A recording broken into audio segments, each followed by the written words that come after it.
Romanos 9:11.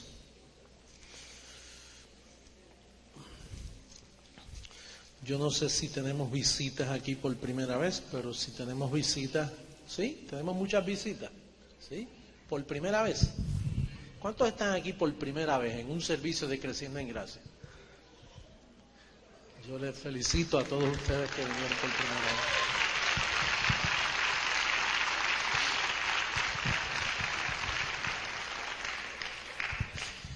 Pues vamos a darle lectura al verso 11. Cuando todos lo tengan me dicen, no diga aleluya, pero diga Abba Padre.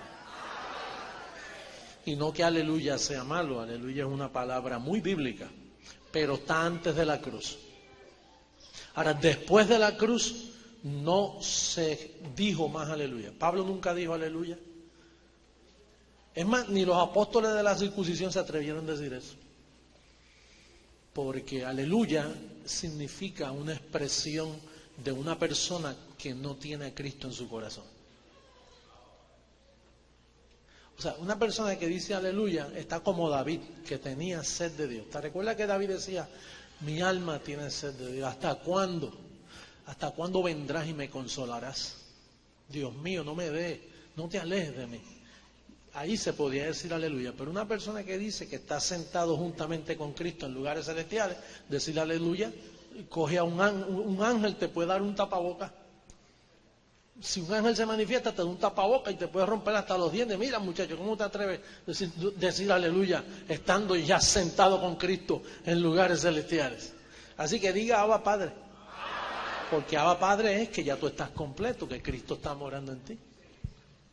¿Tú sabes que Puerto Rico nunca ha escuchado eso que yo dije ahora? En televisión tú no escuchas estas cosas. Una congregación diciendo aleluya. Y tan bonito que era ese himno, el aleluya de Handel, ¿verdad? Aleluya. Y los coros evangélicos cantan eso en todas partes. Ahora tendrán que decir, Abba Padre, Abba. Para dejar la música y que no se pierda ese arte, ¿no? Esa composición. Pues el verso 11 dice, pues no habían aún nacido, ni habían hecho aún ni bien ni mal, para que el propósito de Dios, conforme a la elección, permaneciese, no por las obras, sino por el que llama. Oye, ese verso ni yo lo había visto hasta 2 o 3 años atrás. Aún estando en gracia no lo había visto. Era demasiado para mi mente entender ese verso. Estando en gracia, predicando predestinación, cuando yo pasaba por ese verso, apretaba la velocidad y llegaba al 20 y 22, pero en el 11 no me atrevía a pararme, porque no tenía revelación. O sea, la mente del ser humano es muy limitada. Es una especie de adormecimiento. Estamos como dormidos. O sea, que el despertar, cuando Cristo dice, despiértate tú que duermes y te alumbrará Cristo, ese despertar parece... ¿Usted sabe cuando usted se despierta, que a veces como que se queda medio dormido todavía? Y está despierto y ya oye... Y le ofrecen café y dice, sí, pero mira, que es que estoy todavía como medio... Pues parece que ese alumbramiento, ese despertamiento lleva un proceso lento. Porque estando yo en el ministerio yo no entendí ese verso. Estando ya alumbrado en el ministerio yo no entendí ese verso. Ahora imagínate un pastor por ahí, pobrecito, que ve ese verso... Ni le pasa por encima, él brinca, va corriendo y lo salta como si estuviera en pista y campo.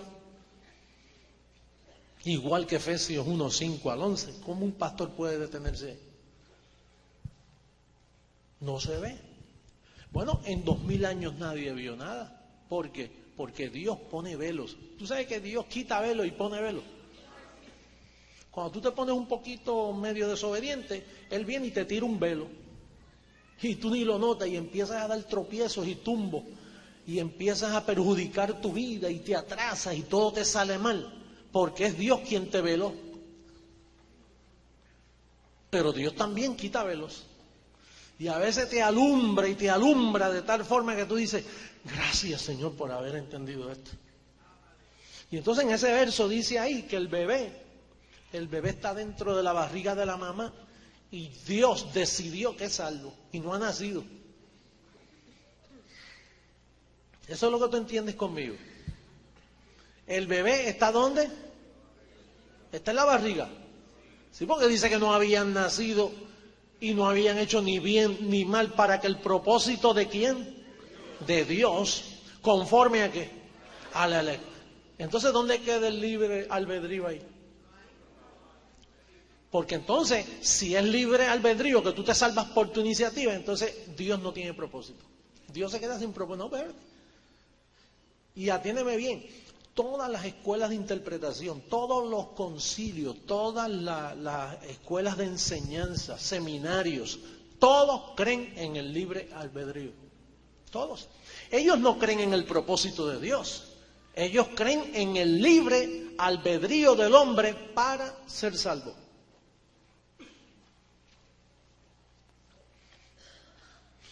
Y si en eso están mal, estarán mal en lo demás. Porque si en ese... Digo, la salvación es el principio de todo este asunto. Y entonces dice aquí que el propósito es de Dios, que el bebé está dentro de la barriga de la mamá y Dios dice, mira, ese es salvo. Pero ¿qué sucede? Que nació allá en el barrio más malo de la esquina y el muchachito que es salvo, que Dios decidió que es salvo, pero como nació allí en la esquina caliente, nació en un lugar donde el padre no tenía dinero, no pudieron educarlo y el nene aprendió a robar desde la edad de 7 años. Pero ya Dios decidió en la barriga que es salvo. Y el muchacho empieza a dar problemas por ahí, lo coge un religioso y le dice, hijo del diablo.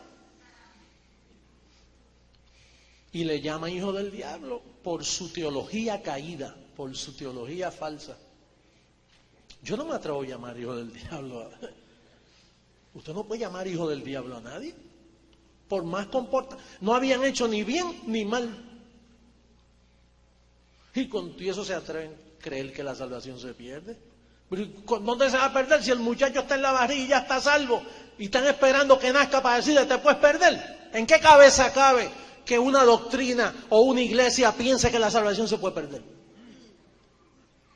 O como los palabreros estos de la televisión aquí, que se atreven a decir, la doctrinita esa de creciendo en gracia es una doctrinita. Una doctrinita. ¿Dónde tendrán las cabezas esos pastores?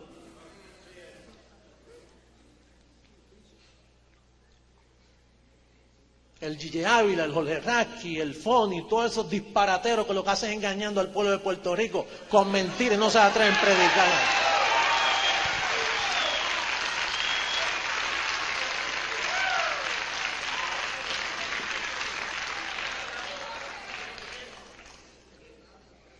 Mire que doctrinita, la doctrinita esa de los salvos siempre es salvo, ahorita los vamos a botar de aquí.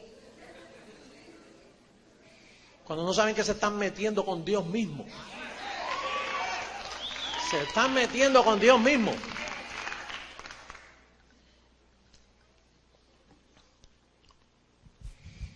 Mire que pensar que la salvación se puede perder. ¿Tú sabes lo que pensar? Un disparate así. Cuando eso ya Dios lo decidió antes de tu nacer. Tú no puedes pensar que la salvación es algo tan frágil. ¿Y qué hace toda esta teología? Y que llamándose cristiano, ni cristinos se deben llamar. ¿Y cómo se atreven a llamarse que iglesia cristiana? Santo de los últimos días, iglesia cristiana, casa de avivamiento, casa de Dios, casa de Jacob, casa de aquello, Jerusalén, esto, aquello, avivamiento de los últimos días, santidad Jehová, pero ¿cómo se atreven a llamarse? No deben usar ni nombres bíblicos. Si no están respetando el primer principio, que es la salvación del Hijo de Dios, que eso ya Dios lo determinó antes de tu nacer, y atreverse a meterse con la salvación, con el futuro de tu espíritu, no de tu carne, pero de tu espíritu, y Dios es el Padre de los espíritus.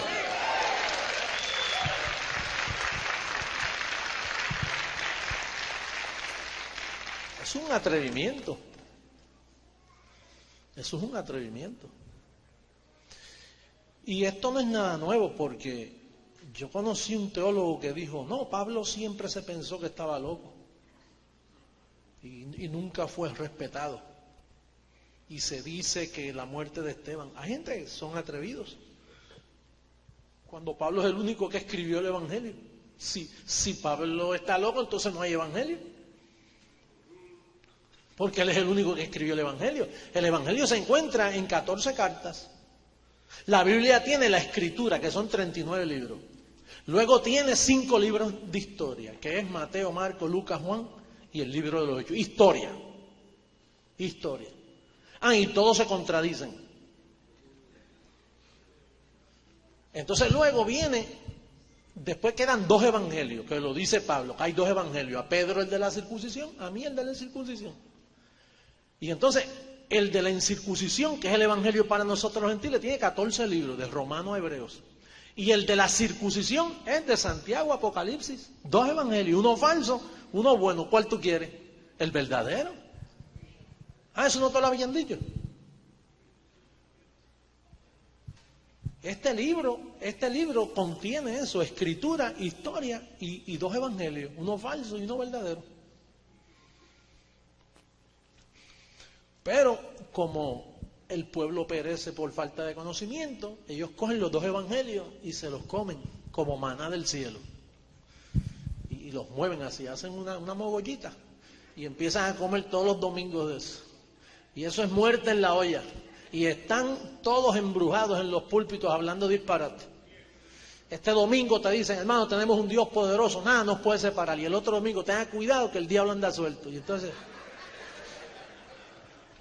demuestra que la comida le está cayendo mal.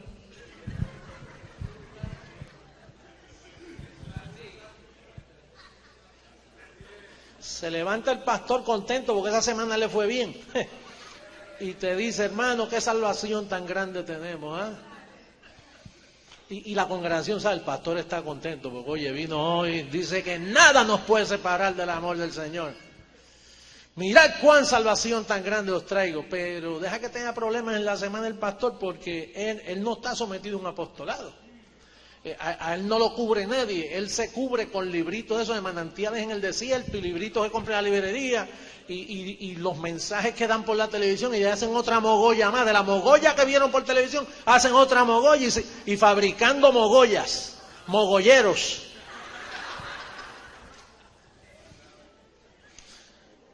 Y las congregaciones sufriendo.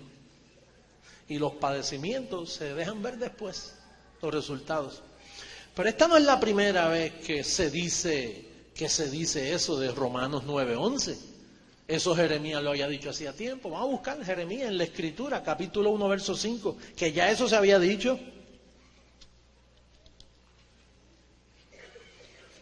Jeremías.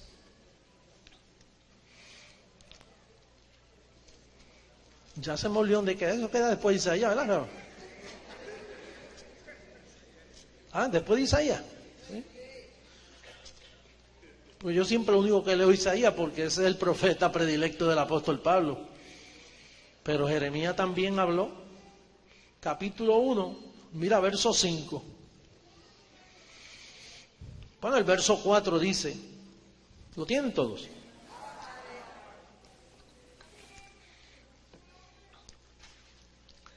Dice, vino pues palabra del Señor a mí diciendo, Jeremías, antes que te formase en el vientre te conocí, y antes que nacieses te santifiqué, y te di por profeta a las naciones.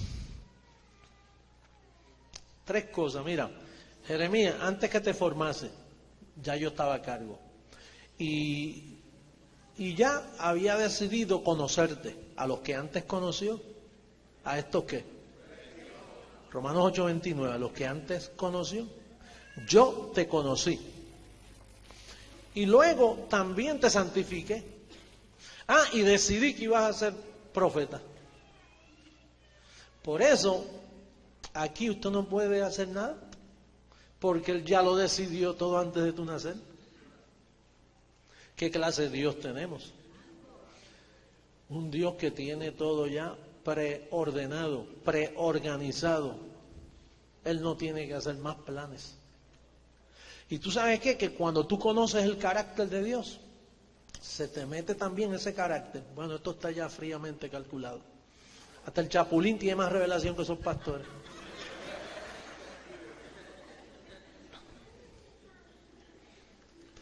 El chapulín tiene más revelación. Lo tenía fríamente calculado. Y así es Dios. Dios tiene todo calculado. Y Él calculó que tú eres su hijo y que se iba a manifestar a tu vida y que te iba a salvar.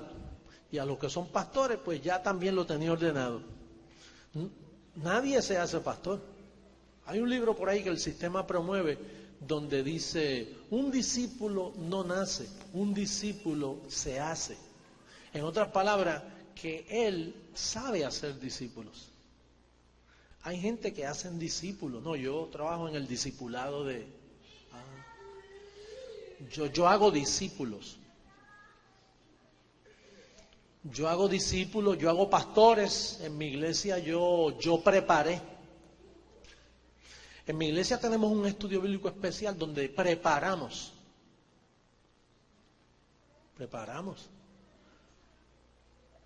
La iglesia no tiene que tener seminarios especiales para preparar. El pastor prepara. El pastor, dando el alimento, hace todo lo que necesita la iglesia. Así que lo dijo Romanos 9:11, Jeremías 1:5 ya lo había advertido. Y entonces hasta Juan, cuando era editor, porque Juan, él tenía un problemita, que él editó lo que le dijeron que escribiera en Juan, pero en primera, segunda y tercera las escribió él. Pero en Juan, vamos a buscar el capítulo 6, cuando él escribía bastante bien.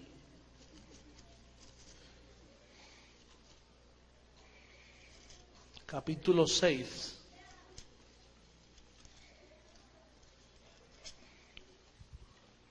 En el verso 44 en adelante.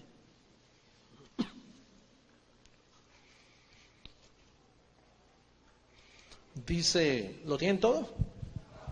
Ninguno puede venir a mí si el Padre que me envió no le trajere. Y yo le resucitaré en el día postrero. Escrito está en los profetas. Y serán todos enseñados por Dios. Así que todo aquel que oyó al Padre y aprendió de él, viene a mí. Quiere decir que Juan está diciendo aquí que nosotros, los que somos salvos, ya hemos aprendido. Yo soy un enviado a recordarte que ya tú habías aprendido. Quiere decir que yo no te estoy enseñando nada nuevo. El Espíritu de verdad lo que viene es a recordar. Por eso es que Pablo dice, renovaos en el espíritu de vuestra mente. Porque ya tú te sospechabas que esto era así. Lo que yo enseño, ya tú estabas pensando como yo enseño. Por eso es que tú has creído esta palabra. Porque tú decías, mira, eso sí que me llegó. Esa palabra sí que me gusta. Yo sabía que había algo más. Yo sabía, con razón estaba teniendo tantos problemas en la iglesia donde iba. Digo, si es que tú aprendiste de él. Porque cuando él dice todo aquel, no está diciendo que todos aprendieron. Eso es los que aprendieron de él. Si tú no aprendiste de él, no te vistas que no vas. Y ahora no te metas con Dios. No, pero entonces, ¿y cómo Dios, un Dios tan... Porque así es que funciona la mente humana. ¿Cómo un Dios tan bueno no le va a enseñar a todos y le enseña a algunos? Dice, no te metas tú en eso. Si Él hace como Él quiere. Pablo dijo, ¿qué pues diremos? ¿Que hay injusticia en Dios? No, no hay injusticia en Dios, Él hace como Él quiere. Si te enseñó, dale gracias a Dios que te enseñó a ti. Si no le enseñó a otro, déjalo quieto. ¿Cómo te vas a meter tú ahora en la vida privada de otra persona? Lo importante es si te enseñó a ti. Y si tú estás respondiendo a ese llamado que tú sientes porque Él te enseñó a ti y te escogió a ti. Eso es lo importante. Hay personas que por más, porque esto sí aprende, ¿sabes? Esta palabra de gracia sí aprende, pero por aprenderla no quiere decir que tú fuiste enseñado. Es por el fruto que tú das, por la revelación que te... Esto es así, y yo estoy seguro que esto es así, y yo estoy firme en esto, y la palabra dice esto, y esta es la palabra de Dios para mi vida, y la vives.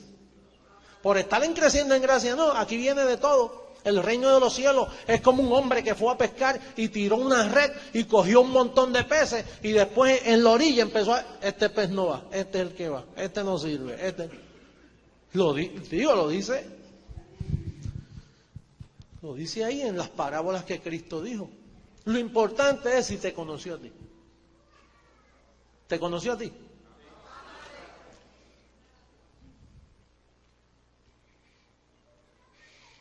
Y ahí nadie se puede meter. Por eso Pablo dice, ¿quién dirá que este va para el cielo? Esto es para traer abajo a Cristo, imagínate, para que te conteste. Sí, mira, ese no va y ese va. No, ahí no te metas. Oh, quisiera uno tener que todos fueran, pero es que esto no trabaja así. Y aún en los que Dios escoge, también Él hace diferencia, porque en un gobierno no trabaja todo el mundo. Hay gente de la comunidad y hay gente de gobierno. Dios tenía mucho pueblo, pero llamó a Gedeón y le dice, mira Gedeón, todo este pueblo es mío. Pero hay una batalla que yo tengo y yo necesito que de todo ese pueblo que hay ahí, ¿cuántos eran? 30,000. Yo necesito 300. Dice, pero 300 nada más. Y yo necesito 300. ¿Y cómo yo saber quiénes son? Yo tengo una señal y ustedes saben la historia. Y entonces, posiblemente, el ministerio Creciendo en Gracia es el gobierno de Dios en la tierra, y va a haber otro pueblo que va a entrar así como así como por fuego serán salvos, porque son elegidos, pero como están tan prejuiciados contra este ministerio, pues no llegan.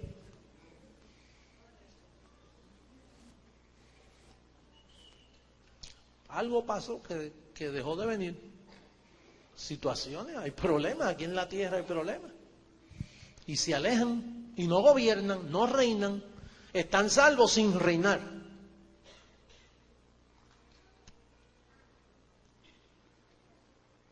Ahora otros, Dios escoge. Mira, si esta palabra te llegó a ti y tú la has entendido y tú estás identificado con este gobierno. Y si tú entiendes quién soy yo, porque esa es la piedra de tropiezo. Siempre Dios puso piedras de tropiezo, siempre. Cuando Él se vistió de carne, Él era la piedra de tropiezo. Y sigue siendo la piedra de tropiezo. Porque si tú pones los ojos en el cuerpo que Él se puso, te es de tropiezo. Hay personas que vienen a este ministerio y entienden clarito este mensaje. Lo entienden. Dice, yo con esa palabra no tengo problema. Con quien yo tengo problemas con el boricua es.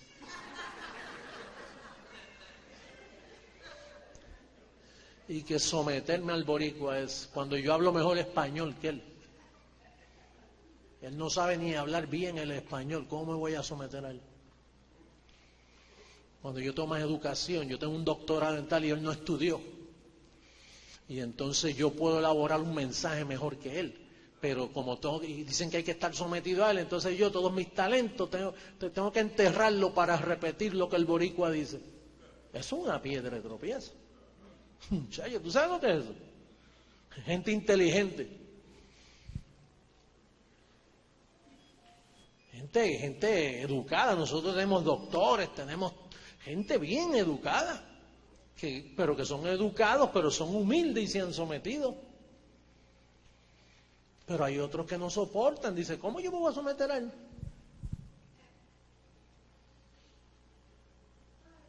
Pero hay gente que se ha muerto por no someterse a mí.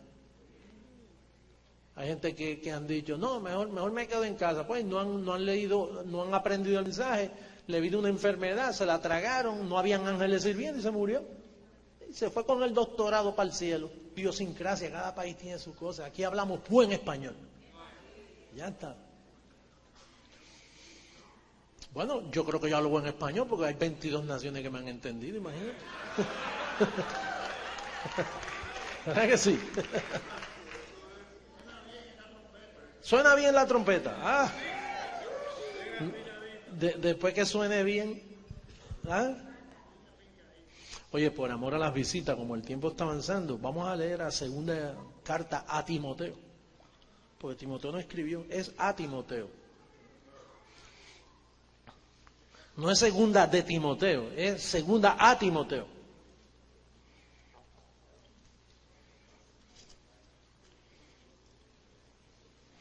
Los que dicen que yo no sé hablar y que yo no soy inteligente, ellos dicen segunda de Timoteo. Y yo que no tengo inteligencia, yo digo segunda a Timoteo. ¿Eh? Capítulo 1, verso 9. Oye, estos son versos clásicos. Estos versos ya tú los conoces. Lo que sucede es que a ti te gusta que te los repitan. A mí me encanta repetir eso. Y fíjate la importancia de repetir. Que yo repito un verso y de momento veo algo que no había visto el año pasado. Yo ya no había notado eso por repetir. Yo tengo un hermano que es pastor, me dijo una vez, hace 8 años me dijo, oye, cuando se te acaban esos 14 libritos, ¿qué tú te vas a hacer? Porque yo le dije que el evangelio mío estaba de Romano a Hebreo. No es que yo no leo los demás, yo leo los demás para saber lo falso que es y que caducó lo otro. Pero a mí lo que me importa es la vigencia de los 14 libros de Pablo, que ese es el evangelio escrito a los gentiles, y yo no soy judío. Y si fuera judío y quiero salvarme, tengo que ir a los 14 libritos. Porque hay que llegar aquí. El misterio fue para los gentiles, no fue para los judíos. Ahí es que Dios los prendió a hacerlo. Que ellos van a tener que venir a nosotros. Todos esos líderes judíos van a tener que venir a mí postrado ahí, van a tener, sálvanos. Después que entre la plenitud de los gentiles, entonces todo Israel será salvo. Todo Israel será salvo. Es un misterio que Pablo dijo, pero primero son los gentiles. Porque esas son la gente más importante en la faz de la tierra, los gentiles. Dice el verso 9, quien nos salvó y llamó con llamamiento santo. Esto no es un llamamiento de eso de llamar al altar como hacen los evangélicos. Pasa al frente y te ponen la mano y te estrujan la cabeza y te llenan de aceite Goya o aceite de ese por ahí. O aceite de Israel, peor todavía. El Goya es más saludable que el que viene de Israel. Porque esa Jerusalén está bajo condenación y ellos están bobos cogiendo ese aceite. Pero esto es un llamamiento santo. ¿Tú sabes por qué es santo? Porque fue Dios quien te lo dio antes de la fundación del mundo. Te llamaron antes de tu nacer. Ahí es que comienza el llamamiento. Por eso es que te dieron esta gracia. Mira lo que dice. No conforme a nuestras obras. Si llega a ser por tus obras, pobrecito. Sino según el propósito de quién. Oye, para que el propósito conforme a la elección permaneciese. Este es el propósito, mira. El propósito suyo y la gracia que nos fue dada en Cristo Jesús antes de los tiempos de los siglos. La gracia que nos fue dada, ¿cuándo? ¿Tú piensas que esta gracia te la dieron cuando tú llegas al ministerio Creciendo en Gracia? No, aquí se te viene a recordar lo que ya tú posees. Aquí nosotros no le damos nada a nadie. El trabajo nuestro es recordar. Recordar. Aquí tú no puedes venir a buscar nada que tú no hayas traído. Aquí tú no vienes a buscar nada, si nosotros no tenemos nada que dar. Si vienes a buscar algo, te quedas con las manos vacías. El trabajo nuestro es recordar lo que ya tú posees. Tú vienes alambrado de fábrica ya. Eres muy especial. Qué tremendo está eso, ¿eh? El propósito suyo, conforme a la gracia que te fue dada en Cristo Jesús, antes de los tiempos de los siglos. Imagínate qué concilio se puede meter contra esta enseñanza. Hay que estar loco, ¿oíste? En Miami hay dos asociaciones, la fría y la caliente. Porque tú sabes que los evangélicos hay fríos y calientes, ¿no? Están los que hablan lengua que se cree que están calientes, y entonces están los evangélicos conservadores que le llaman los fríos, porque no gritan ni alzan la mano, y sin número de cosas de esas que ellos se han inventado. Y entonces esas dos asociaciones antes tenían como, yo diría como 80 pastores cada una, pero ahora ha crecido tanto que ahora tienen como, yo diría algunos 300, 400 pastores cada uno. Y todavía están pensando cómo hacerme una invitación para confrontarme, para demostrar el error que yo estoy predicando. Pero lo están pensando porque cuando, oye, pero vamos a ver con qué lo vamos a confrontar. Tendremos que confrontarlo con manantiales en el desierto, porque él no les... O con el cuento del peregrino, ¿cómo se llama aquello? Ya se me olvidó. Pero con el Evangelio, confrontarnos a nosotros. Pasarán una vergüenza, imagínense. Porque cuando me confronten, y dije, miren, yo no tengo nada que decir. Lo que yo tengo que decir está en la Biblia suya, búscalo usted mismo. Imagínate que lean que antes de nacer ya Dios había decidido. Las barajas ya estaban sobre la mesa.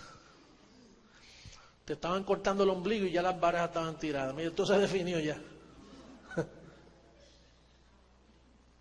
¿Qué van a hacer con eso? Porque ellos lo que predican es que hay un diablo bien grande que te puede llevar al infierno. Imagínate. Y que si Cristo viene y te halla en pecado, yo no sé en qué pecado te van a hallar, porque imagínate, Él quitó el pecado de la tierra en un día. Así que se tendrán que inventar un montón de pecados para tirártelos encima. Oye, el error es grande. Tú sabes que yo me sorprendo de lo equivocado que antes yo vivía. Y me sorprendo que existan oye, eso sorprende a uno. Porque tú sabes tanta gente que tienen ellos. Hay por ahí iglesias de 5,000 miembros. Iglesias no se deben llamar iglesias, más bien sinagogas, porque si ellos creen que hay pecado y que hay diablo. Eso es, antes de la cruz había pecado y había diablo y habían sinagogas. Después de la cruz acabó el diablo, acabó el pecado, entonces aparecieron las iglesias. Pero iglesias no son. La primera iglesia cristiana fue creciendo en gracia. Después de 2000 años, la primera iglesia cristiana fue creciendo en gracia. No hay otras iglesias cristianas.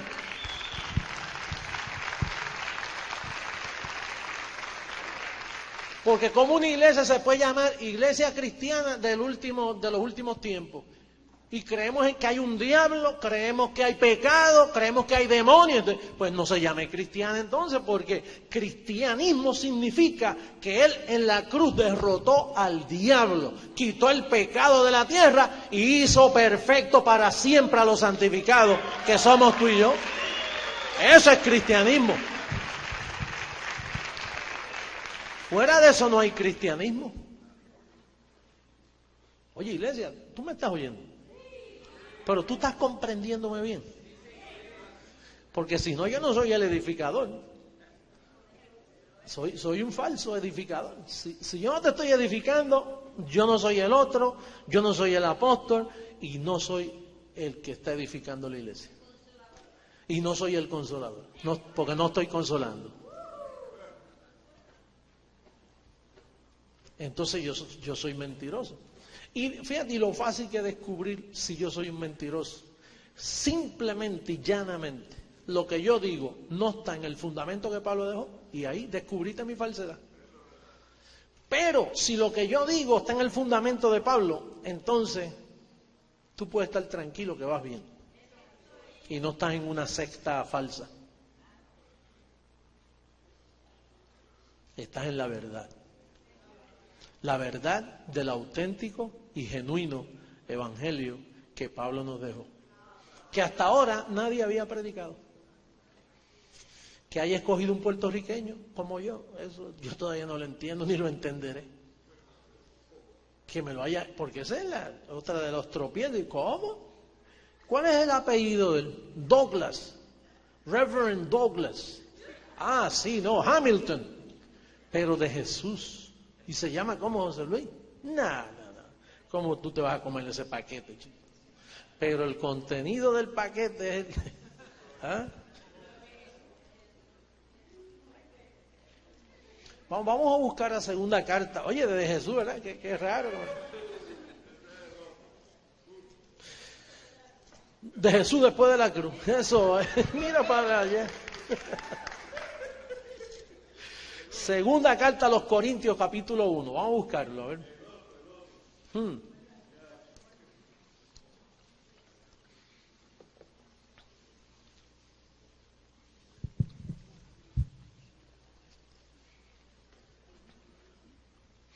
En el verso 15, mira lo que dice. Cuando lo tengan todos, Abba Padre. Mira el verso 15 como dice: con esta confianza quise ir primero a vosotros para que tuvieseis una segunda gracia. En otras palabras, cuando Pablo llegó a los corintianos, él dice: yo no pude hablaros como espirituales, porque yo primeramente quise comunicarles una segunda gracia. ¿Y cuál es la segunda gracia? Pues la verdadera conversión. ¿Y cuál es la primera gracia? Pues que a veces creer en el Señor Jesucristo es una primera gracia. Creer y quedarte ciego. Como están los cristianos, entre comillas, de Puerto Rico. Ellos son cristianos porque se convirtieron al Señor y tuvieron una primera gracia. Y andan con su Biblia, como tú y yo andamos con nuestra Biblia. Y leen la Biblia. Y predican. Y dicen que Cristo murió por ellos. Esa es la primera gracia. Pero la segunda es lo importante. Porque la segunda gracia pasa de tu carne a tu hombre interior y te recuerda de dónde tú vienes y quién tú eres. ¿Me entiendes claro? Una segunda gracia. Eso es lo que nosotros hacemos. Con esta confianza vine yo a Puerto Rico para comunicarle a los que están convertidos a la primera gracia que entren en la segunda gracia. Eso es lo que yo hago en los países. Yo voy a los países a comunicar una segunda gracia. Que Pablo dijo: con esta confianza quise, pero no pude. Porque ustedes están antes de la cruz. Ustedes le creen a 11 apóstoles. Para los que no han oído, esos 11 apóstoles fueron nombrados antes de la cruz. Los 11 apóstoles que él nombró, Jesucristo mismo. Pero cuando resucitó, caducó el apostolado de los 11 y vino el apostolado de uno, de Pablo. Oye, qué sencillo se pone esto, cada vez más, ¿verdad? Como que cada vez, como que coge de otro ángulo, coge otro color y tú lo ves más claro. Yo me preguntaba en este mes, yo nunca me pregunté eso. Yo dije, con razón, en este mes me pregunté, con razón, ese apostolado no sirve para nosotros si los nombraron antes de la cruz. Y ellos eran apóstoles de ley, de circuncisión. O sea, ellos estaban lo más bien predicando lo que tenían que predicar. Por eso fue que Cristo le dijo: por camino de gentiles no vayáis. Porque ya Cristo sabía que eso iba a caducar en la cruz. Pero Pedro dijo: mira para allá qué importantes somos, que Él no quiere ni que vayamos a los gentiles a predicarle esto. Lo que Él no sabía que eran tan importantes, que Cristo no quería eso para nada para nosotros. Él tenía algo mejor para el pueblo gentil, que son los misterios del reino explicados. Él tenía la excelencia para nosotros. Por eso es que la llamada iglesia en Puerto Rico está como está. No te debe sorprender. Es más, bastante bien están. Porque Pablo dice que los que están así, dice: si os coméis y os mordéis, cuidado que nos consumáis, y todavía no se han consumido ni se han mordido lo suficiente. Se muerden, porque ahí está el mordisco que hace orilla. ¿Cuántos fueron mordidos allí? Todavía tiene las cicatrices de los mordiscos. Entonces concluimos pues que el hombre es justificado por la gracia sin las obras de la ley y que fuimos conocidos desde antes de la fundación del mundo. Les ruego a las visitas que están aquí que por favor investiguen bien estos versos bíblicos y que se acerquen a un bendecido del ministerio y pregúntele qué usted tiene que hacer para ser miembro del ministerio. Para que llene una aplicación y le digan los requisitos. Y para que pare de sufrir, de verdad. Así que les quiero mucho, cada seminario se pone mejor, el del año pasado estuvo maravilloso, pero este entró en otra gloria. Y gracias a Dios que lo hemos celebrado aquí, en este lugar, escogido para que nosotros estuviésemos aquí hoy. Les ruego, no dejéis de congregarse, como algunos tienen por costumbre, sino sigan congregándose, respalden a sus pastores, porque esto es un trabajo de sometimiento. Yo ando sometido, yo no me atrevo a hacer nada en Puerto Rico que no le pregunte a Rafael. Es más, yo no me atrevo a venir a Puerto Rico sin que él lo sepa. Imagínate ahora. En el lío que me metí, él se somete a mí, entonces por ende caigo yo sometido también. Por eso es bueno andar sometido. Es bueno andar sometido. Esta carne debemos someterla. Así que respalden a sus pastores, que todas las iglesias sigan adelante, porque, mira, en esto conocerás cuando os améis los unos a los otros. Y ese sistema allá, eso está la pelea, mira, eso es una olla de grillos. Eso es, digo, los grillos que se ven saltando, los que no se ven, que están por debajo de la mesa, en eso no se puede confiar. Esos son lo que Pablo llamó contumaces, habladores de vanidades, cuentos de viejas y engañadores. Ese sistema. Hombres que se convirtieron, dejaron de beber y dejaron de fumar. Y dejaron de serle infiel a la esposa. Qué bueno. Ya no beben, ya no fuman, ya no salen con mujeres, ya no bailan. Yo prefiero que sean fieles y que mejor se beban un par de cervecitas a que se prediquen lo que están hablando por sus bocas. Hacen menos daño un par de cervezas en el vientre, que eso va a la letrina, que las tonteras que están diciendo por su boca. Bendecido.